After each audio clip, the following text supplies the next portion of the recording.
What's up, fish heads? Welcome back to Waterbox Live. Today we are exposing pests in aquariums. The ones you don't want, the ones that mess up your corals, the ones that make your tank unsightly.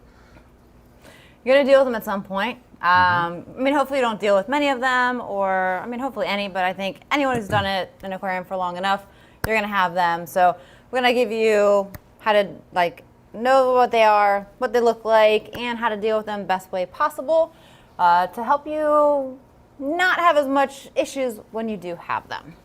Yes. If you guys have dealt with pests in your aquariums, we want to hear your stories about it. So make sure you guys post in the comments, what you've dealt with, how you've dealt with it. And we're also giving away $200 gift cards like always. So the currency to win those gift cards is engaging with us. We want to hear your stories. We want to hear where you're from. We want to hear all of it. Just engage with us in the comments and be active in that chat. We're going to take questions about pests and stuff that's related to this topic. So drop them in there. The guys are going to be grabbing them as we go. We're going to jump right into this conversation. And I'm going to say prevention is your best friend. That is the number one thing that is going to get you the furthest in your aquarium keeping hobby, especially with the reef and corals. Prevention. And the number one prevention is dipping your corals before they go in your aquarium. I cannot stress this enough. Dip, dip, dip. Waterbox aquarium, a coral dip. This is going to take care of not only the pests and stuff that we talk about, and take them off so you can see, okay, oh my God, this pest came off. I now need to put it in a different aquarium, look for eggs, things like that. But, a dip like ours is going to take care of bacterial infections and stuff like that also. But dipping your coral is your number one safeguard. I can't stress it enough for these kind of pests. It can save you so much heartache, so much money, and so much time fighting these things off. Keena, can you grab a bottle of coral dip right around the corner there? Sorry, I know you're busy. Just throwing you. And it's so easy to do. You get a new coral in, doesn't matter if it's from your most trusted source, your best friend, your, friend, your neighbor down the street, whatever. Dip your coral. Takes 5 minutes beforehand. You can see what comes off it. You can see what might be on it, because certain things have eggs and stuff and cycles that you have to deal with. Dip, dip, dip, dip, dip. Can't say it enough. So if you guys don't know, Waterbox, we have our own coral dip. Works fantastic. We released it last year. You can get all the details at waterboxaquariums.com. Highly recommend keeping this on hand at all times. Yeah. You guys used to give us a lot of flack when we would put corals in tanks and we didn't dip them. I couldn't exactly talk about this at the time. Yeah. So. But yes, dipping is definitely important. But we're going to go ahead and jump into pests of a reef aquarium. And first one, I'm going to go from simplest to kind of more hard to deal with, aggressive. And first one, Aiptasia. And it is going to be one of those ones that I think everyone's going to come across at some point, especially when you're new. I'm not going to lie. I've had people think that this was something desirable. They're like, oh, cool, it's a new coral in my aquarium. Yeah, I got an anemone. Aiptasia is actually an anemone, but it's a nuisance anemone. These guys will pop up. They come in on coral frags. They come in on rock that you buy that might be not something dry like life rock. And it's going to populate quickly. It's going to sting corals. It is going to cause trouble if you don't get it under control before it spreads. And it'll spread quickly. Don't go trying to scrub it off your rock in the aquarium. Don't go stabbing it. Don't go doing any of that stuff, because you stress it and you go and poke it. It's going to spread. It's going to reproduce faster by spreading its spores out. Best things that you can do, there are fish that control it and shrimp. So peppermint shrimp will control it. And they're easy. They can kind of go into any aquarium, work well. There are also fish that do it. Copperband butterflies, sensitive to keep, not for everyone. There's filefish. There are, Nudibranchs that are specialized for it.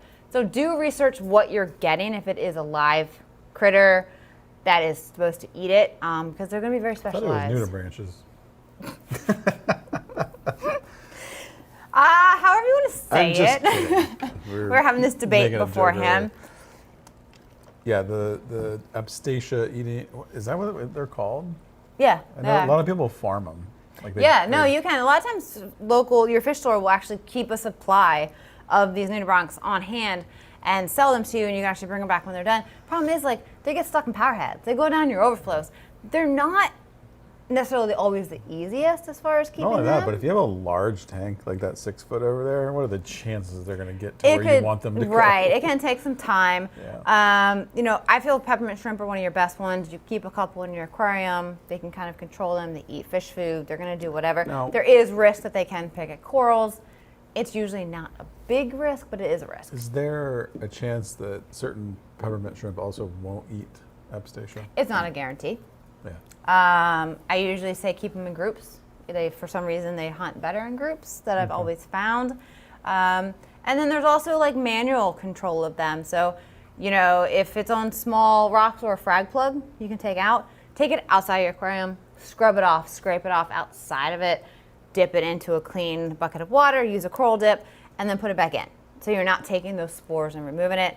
And then there's also a lot of products out there that are meant to kill Aiptasia. It basically kind of glues the top shut so it can't release the spores and melt it down. So there's also so many ways to deal with it that it's completely manageable. So I consider it's a pest, but it's a relatively easy one to get rid of, or at least control, manage. You know, it's not one that's going to really just kind of take so much time and is not a lot of options to get rid of. I've used a lot of different Aiptasia, like it's always some sort of product that comes with like an injection tool where you like put it in their mouth. A lot of people back in the early days use pickling lime. That's a lot of the Calcwaster, pickling lime, any of that acidic stuff. And there's, you know, some other good ones of names that I will not mention, but there's a lot of them out there. There's even crazy stuff is, and I've never used them, and I can't say how well they work. There's like a little electrocuting wands and stuff out there now to kill like Aiptasia and Majanos and things like that. I cannot say how well they work. I don't know. But there's so many different products out there that are for killing Aiptasia. One of my favorite things is actually, there's little filefish that are actually Aiptasia eating filefish. And they're not guaranteed to, but there's actually aquaculture versions and stuff. They're adorable. I love filefish. They're one of my favorite things to use. To look into those if they're appropriate for your tank. Of course, anything that eats Aiptasia does have a risk of eating coral because Aiptasia is like an anemone, which is a lot like a coral. Coral band butterflies, risk of eating corals, filefish, peppermint. There is always risk involved. So to keep in mind on that one. So most people are going to deal with it. Relatively easy to get rid of and control. So at least it's kind of lower on the scale of problematic pest. Next one is going to be flatworms. And these are just your common, like brown, they kind of have a reddish tint to them. Some people call them red ones, some call them brown, the planaria, whatever you want to call them by. And these are hitchhikers. They're going to come in on your rock if you're getting them from somebody. They're going to come in on corals.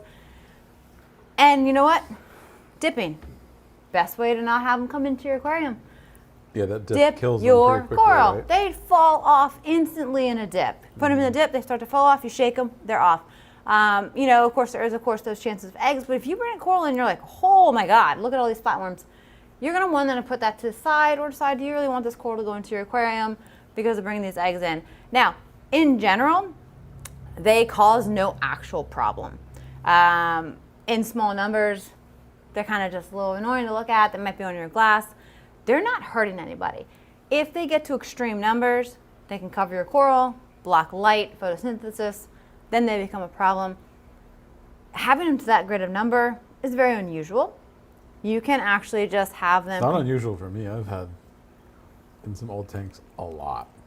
How do you have that many? I don't remember. It was a long time ago. I just remember a lot. And when you treated it, you had to be careful because if you kill off that many at one time, toxins, very yeah. toxic. Yeah. Very toxic. So say you didn't dip your coral, you dipped them, eggs came through, and you're like, oh, a couple have popped up in my aquarium. You have a couple options. There's a lot of fish that actually eat them. Wrasses, six-line wrasse, chorus wrasses, melanars, all those like wrasse families tend to pick at them. Mandarins pick at them. A lot of fish will naturally kind of keep them in check. So that's an easy one. Where they may not eradicate it 100%, but you don't necessarily have to have them completely out of your system. If they're in small numbers, they're not hurting anything. So you can keep them under control just by natural methods of fish. But if you want to really kind of completely get rid of it, there are methods. Like there's flatworm exit and there's other ones like that. But like you said, if you have a lot, it can be quite a toxic experience. You want to manually siphon out as many as you can physically see with like a little airline tubing. Spot siphon out as many as you can, then do the treatment, because the treatment's going to kill them in your aquarium, and death equals waste and toxins and ammonia. So you do have to consider that there's going to be water changes involved, a lot of carbon, that kind of stuff. So generally with flatworms, I say if you're not dealing with some massive outbreak of them, control them naturally with fish in there. You're usually not going to get such a massive number that you can't, your corals and things are going to suffer. So there's always that option versus going with chemicals. I hate chemicals in an aquarium if you can avoid it. Yeah, for sure. And that's one of those ones where you really, for the most part, I feel, can avoid using chemicals on it. If you guys are enjoying the stream, make sure you smash that like button. Appreciate it. And make sure you also subscribe to the channel as well. The currency to win the $100 gift card stay is engaging with us. So make sure you guys ask questions and also talk about any pests and things like that you've dealt with in the past. Yeah, and we're not going to cover all of them. There are quite a few because there's so many that are very, not like selective, but just not as commonly come across. So we're kind of hitting the more common ones that you're going to see. And another one is going to be Nudibranchs, Nudibranchs, whatever you want to call them. I think it's Nudibranchs, personally. I think you think it's branches. No. No. Nudibranchs. Are you guys making fun of me, or is it in general? No, we were talking about it before you even said it. It's just, I think it's Nudibranchs. It is Nudibranchs. He asked me earlier, and I was like, potato, tomato, I don't know. Thing with the Nudibranchs is there's actually a really large variety of these guys. So you have a lot of specialized types that eat certain types of corals. Some of the more common ones that are known is like certain ones that eat zoanthids or polythoas, or certain ones that eat leathers, or certain ones that eat monoporas. They aren't generally going to be, I eat all types of them. So, and they tend to blend in extremely well to the coral that they eat. They're masters of disguise, very hard to see. Another reason why dipping is so important, because you're not going to usually see them with the naked eye too well, so it's hard to really have any footage. But if you dip them, you're going to see them come off. And when you dip something, what's left in the bucket is what you can kind of analyze what's on that coral. So when you don't dip something and like, oh my God, my zoanthids are closed up, I can't really tell why.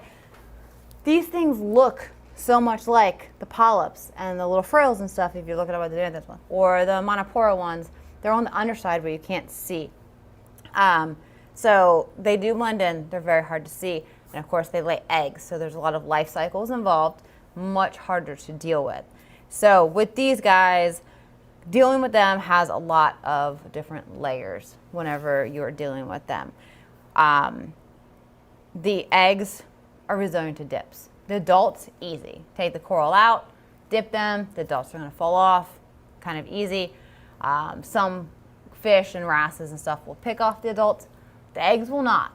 So you have these life cycles that constantly are kind of hatching. So it's a very long-term process of consistently taking out those corals and dipping them, so anything that's hatched is being hit by the dip and dying off, and then until you've hit every single life cycle that cannot lay any more eggs. And this is where quarantine tanks come in handy, because doing this inside an aquarium and hoping that thing did not lay any eggs right next to the coral, that might be a piece of live rock and not actually on the coral, where you have a whole life cycle to start it again. And say it's a zoanthid one, and you have to take every single zoanthid out of your aquarium. And zoanthids spread onto rock. Okay, so they're now attached to a 20, 30 pound piece of rock. It's not that easy. So it makes it a lot more difficult to deal with. Or monopora, this huge encrusting monopora. You now have to figure out how to get this pest off of it and dip it and the egg cycle and stuff. So, we're getting progressively harder to deal with. And this is why if you dip it in the beginning, you see an adult nudibranch come off of something, do not put that coral in your aquarium. Yeah. That is not going to go in. You need to either say, I'm going to set up a quarantine and deal with this, or I'm going to figure out where this came from. I'm going to take this coral back, or this coral is not worth going into my aquarium. I'm not going to risk my whole system for this kind of thing. You know, because once it's in there and now you're dealing with this huge amount of monopore or zoanthids or leathers that are now affected and having to take every single one of them and dip them every couple days and deal with eggs and cycles and stuff, extremely difficult. Yeah, Emma's saying, you know, not everyone has space for a quarantine tank, and that's true.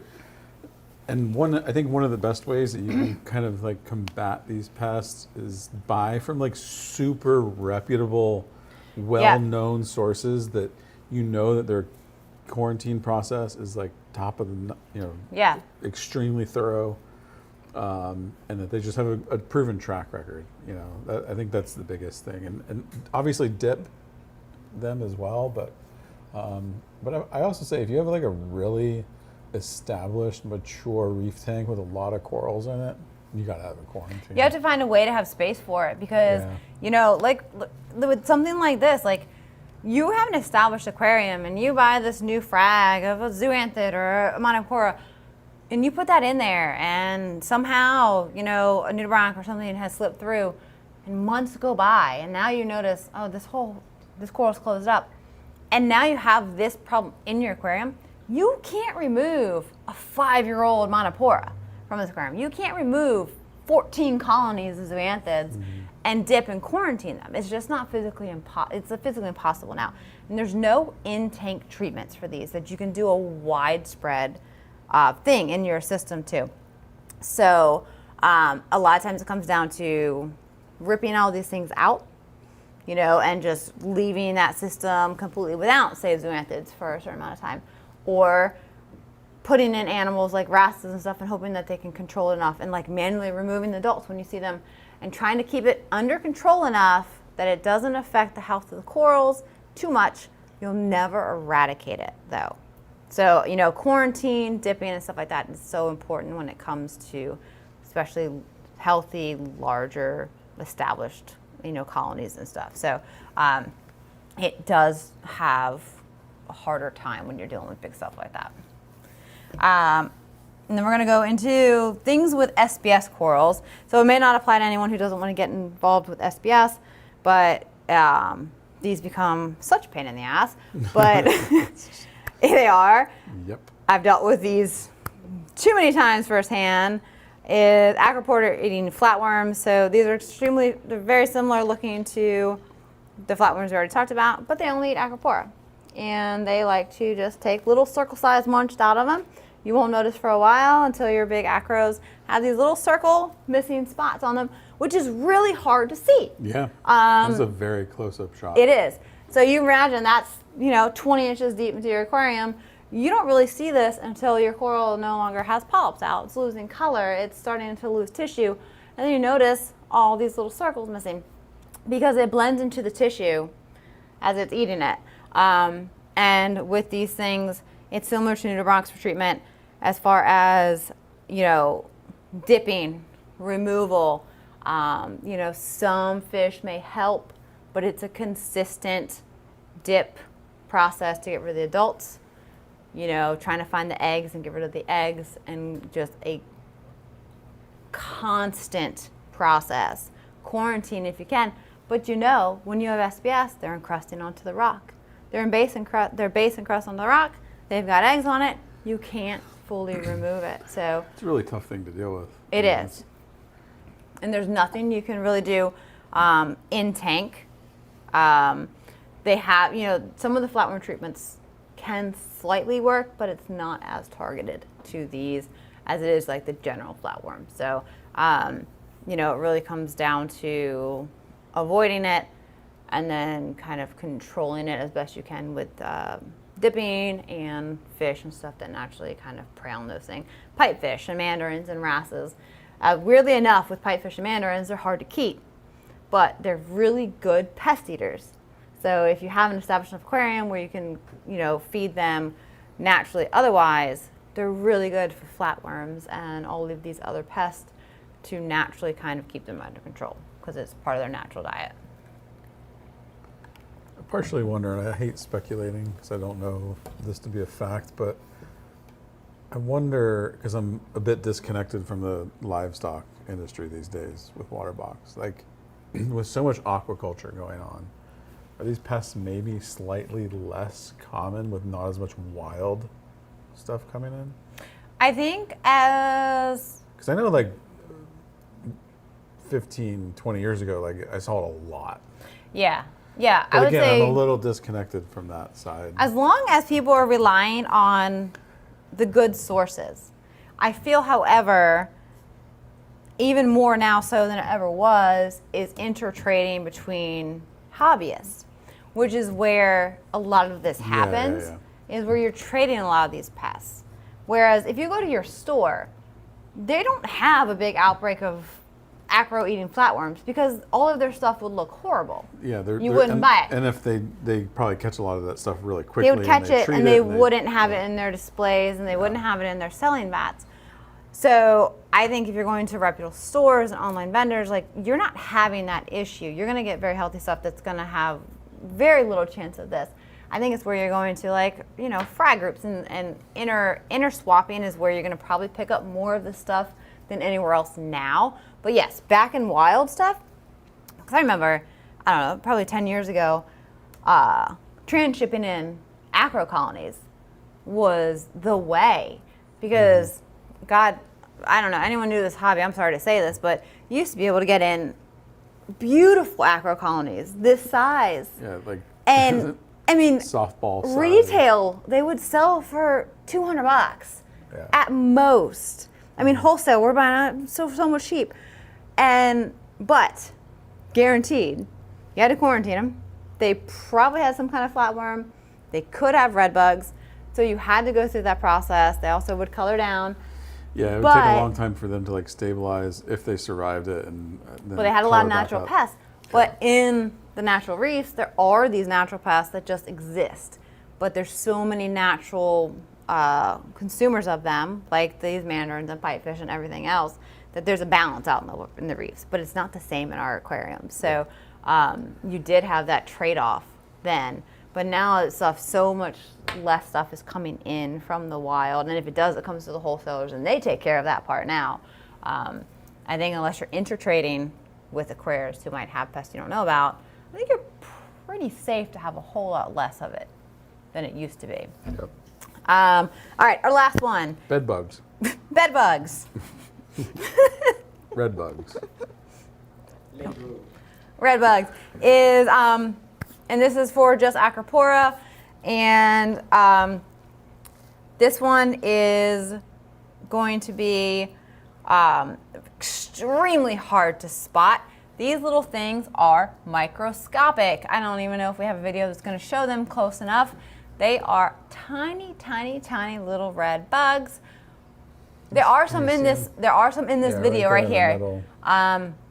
They are specks, y'all, and they don't leave bite marks. The only telltale sign is your coral stops opening its polyps. It just gets irritated over time. These things are so small. So pipefish are great at helping to kind of keep them in control, but pipefish are hard to keep, so not a great option. Look, little red dot. You know how zoomed in this is? That thing is so small.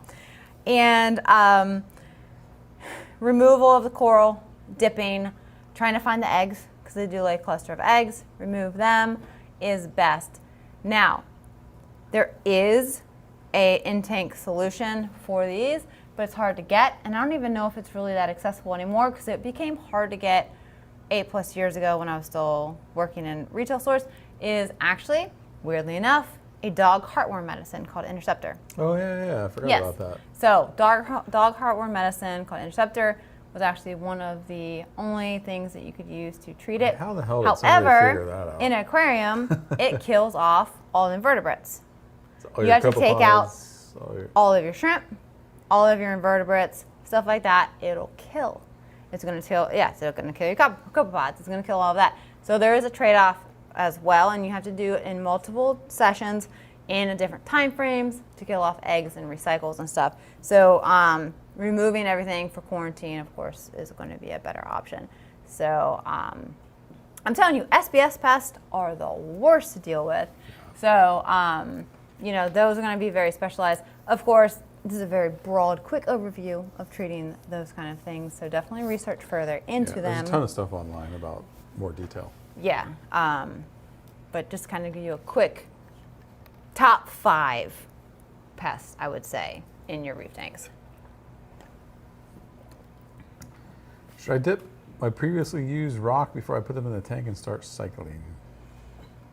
Not unless you had a previous problem, because if you're dipping your rock, you're also going to kind of remove a lot of good microfauna that would be bringing over from your aquarium. Now, if you had issues with anything previous, flatworms and other stuff, then you would want to dip it, trying to get rid of that stuff.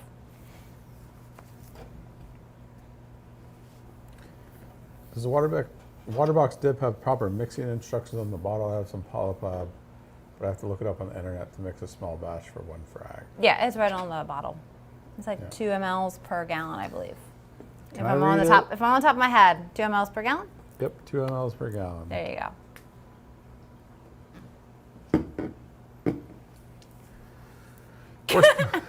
Worst pest in my opinion, pulsing xenia. I love pulsing xenia. It's so Come on. pretty, though. It's a gift that keeps on giving. It is. It is. But it's Yep. actually really good for nutrient export. You know what? Put it in your. You can put it in your refugium even. Put it with some of your Trado, and it's really pretty. I love pulsing xenia, and I'm not You even also kidding. love star polyps, so. I do, but I was never able to keep pulsing xenia. I don't know why. It just like never worked out well. Maybe too low nutrient or something. Interesting. Does like nutrients and also is a little bit finicky with alkalinity. I found.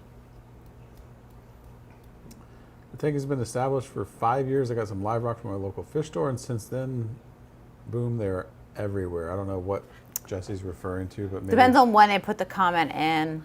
Yeah, maybe. I'm guessing flatworms Yeah. would be my guess. You have to be careful. If you get live rock from anywhere, anyone, you don't know what's going to come on. And that's why I love, and I know that there's still live rock options that come from the ocean or from people or whatever. But there's so much stuff that you can get that you don't want from it. I'm a big proponent of things like life rock and other dry rock options, because you're not going to get anything you don't want in your aquarium. You know, the only thing with that though is like you got to buy it dry, because I've seen a number of stores that have life rock, but they have it tanked in tanks. Well, yeah. And so then it's like It's the kind same of thing. defeating the purpose. You're going to of get life. whatever they have in there. It's not the like, same. You're not helping anybody by putting it in water. Like leave it out so that we know that there's nothing hitchhiking. Yep. Would dipping my used rock affect my epoxy building or holding properly, since I'm about to start building my scape? No, it will not affect any of that. Get life rock. I think for questions, we don't really have much questions. No? We're just All right. chatting in there. That's I also very didn't have a lot surprising. of time to get questions. All right, you guys, there's a couple things going on at Waterbox I want you to know about. Number one being Year of the Reef. We just dropped a new episode on Sunday. Make sure to check it out. Go to waterboxaquariums.com/YOTR. We're giving away a $2,000 gift card at the end of March. So make sure you get a chance to win that. Also, if you guys remember, back on Blue Friday, we released or announced the new Marine EX line. Marine EX is now available to It ship. was landed. So the people that pre-ordered are going to start shipping now, and it's available now. So go to waterboxaquariums.com and check that out. If you've been waiting for the instant gratification of ordering and it shipping, now is your time. Yeah, so this is our brand new line, external overflow, professional acrylic sump system. Saves quite a bit of space inside the display by having that external overflow. So definitely check it out. And you guys got about about 3.5, well. I'm going to do math for you. Would you like to do math? 5.5. 5.5, thank you. 5.5 hours left in our Valentine's Day sale. This is, I know there's a lot of saltwater guys in here, but if you want to get into freshwater, now's the time. 14% off until this evening. Take advantage of that. There's been a tremendous amount of people taking advantage of that. So definitely do that. And right there on the homepage, you can see Year of the Reef and Marine EX too. Marine EX, not to be confused with Marine X. EX, external. Yes. Yes. It's not the ex-wife of the Marine X. It's the Marine EX. So. I had a thought. I did. You had a thought? Well, I did. It up. I did. I had a thought. I don't remember what it was. Oh, yes. Okay. I was scrolling through the comments, and I actually meant to say this earlier before the show that we needed to put the freaking horse head right here. Yeah, Dude, I saw that. there are so many people demanding the horse head because it has been since Blue Friday. Yeah. Okay, well, That's either okay. way. I like it. I love the horse head. We'll bring it back next week. I've said that for like a month. I feel there's more too, but next week, the horse head needs to be here. I've always said if you say it enough times, we'll think it's a lot of people. That's true.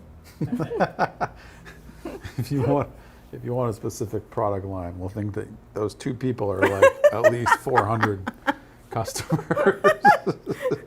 All right, next week. All right, everyone here has to remember the horse head must return for a visit. Yeah. All right? They're just non-nerds. Yeah, they don't give a shit. They don't care.